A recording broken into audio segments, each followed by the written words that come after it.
All right, we've got an episode of Driving Home from the Grocery Store, and I've got a question for the Georgia fans out there.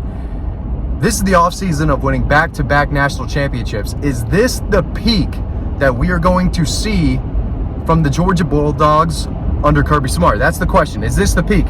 Now, I know this might sound crazy, it might sound negative, and I don't want it to come off that way. I'm just trying to discuss, is this as good as it's going to get? And right now, listen, if you're looking at the college football mountain, Georgia is as towards the top as it gets, right? Alabama won back-to-back national championships 2011, 2012, and Georgia's right there. They've climbed the mountain as far up as Alabama has. Now, again, if you're a Georgia fan, this has to be the most rewarding, most satisfied that you've been as a Georgia fan, right? I mean, most programs have not been able to say, hey, I've seen my team win back-to-back national championships. So you can look at it two ways, right? You can look at it as a win versus UT Martin. I think they kick off the season at UT Martin. Is that a step forward above, towards, the climb of the mountain, the descent that Georgia is on? Alabama went 11-0 on their quest for a three-peat before losing to Auburn in that crazy 2013 Iron Bowl. Then they lost to Oklahoma, but does Georgia have to go 11-0 or better to pass Alabama on, as far as their peak goes?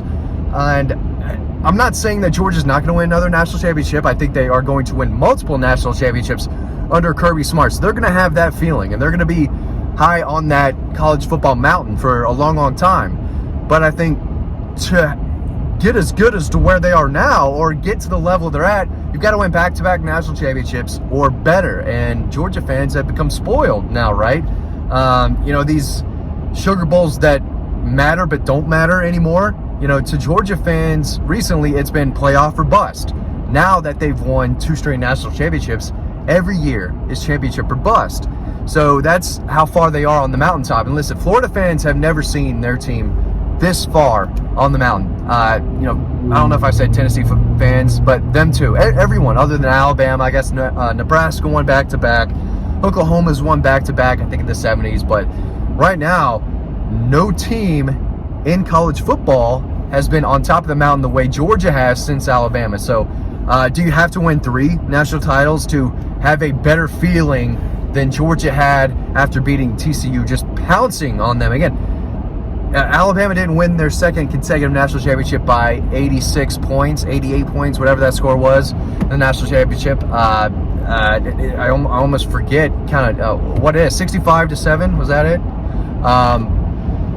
This is as good as it's been if you're a Georgia fan. So is this the peak, or are we going to see more? And does more mean a third national championship, or just a few more wins? How do you quantify Georgia's progression forward? But they're going to be very good next year. They do have a chance for a three-peat, and then they would be on as far up the mountain as anyone has ever been, right? If Georgia wins 3 in a row, that is the best 3-year stretch in the history of college football, and their dominance would be bigger than any that Alabama has ever had in the game. Now, I know Alabama has 6 national championships under Saban.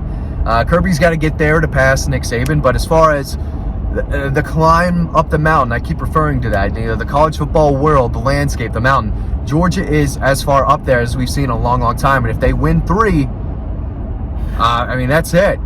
They are going to be looked at as, one of the legitimate top 5 programs of all time. And I know that's going to trigger a lot of Michigan, Ohio State, Oklahoma, USC fans, Notre Dame fans. Georgia's easily a top 10 program right now in college football all time. I think by the end of Kirby's tenure, his reign, whatever you want to call it, they're going to be a top 5 program. And then knocking on that door, they've passed USC in wins. They passed Tennessee in wins. They've got 3 modern national championships. I don't care what anyone says. If you haven't won a national championship in the last 50 years, is what I call the modern era. Last 50 years is, relevant to barely relevant. You don't get to claim championships, Tennessee, if you were doing it with leather helmets on, right? Yale, Harvard, all those teams, they don't matter anymore. Their championships are irrelevant. Minnesota. Are you kidding me? Minnesota? They had 3 in a row in like the 20s. Those don't count. So Georgia's climbing that national championship number, wall as well. If we ever, whatever you want to call it, that's how programs are measured, right? That's the first question. How many national championships have you had? How many dynasties have you had? So on and so on. Georgia's not in a dynasty right now as I pull into the where I live. I can't see that.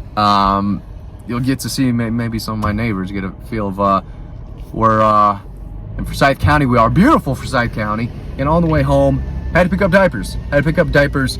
Have to make this video that you're watching on Saturday, and that's just what I think. Is Georgia's peak still ahead of them, or is their peak at back-to-back national championships, which is a very, very high peak, a peak that, again, almost every program has not seen this. I mean, Georgia fans are happier, more satisfied now than Florida fans have ever been, Tennessee fans have ever been, Auburn fans have ever been.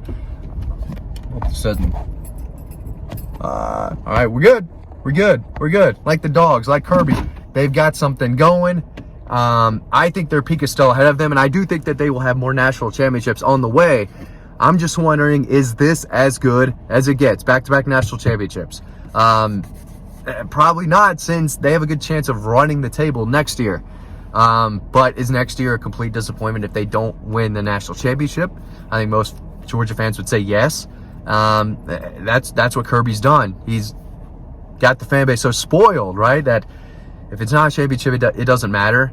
We saw that with the players in the Sugar Bowl when half the seniors, it felt like, I know J.R. Reed was one of them who said, no, Texas, Sugar Bowl, it doesn't matter.